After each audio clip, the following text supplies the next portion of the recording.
नाही, ही ताकद आहे साहेबांची, तुम्ही लक्षात घ्या हे. आणि उगाच माणूस मोठानं होत नसतो. आता काहीतरी जाहीर आव्हान झालं म्हणजे 2 आमदारांनी माझ्या विरोधात उभा राहून दाखवावं.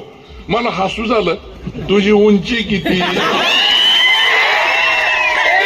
तू बोलतो किती, तू कुणाला बोलतो?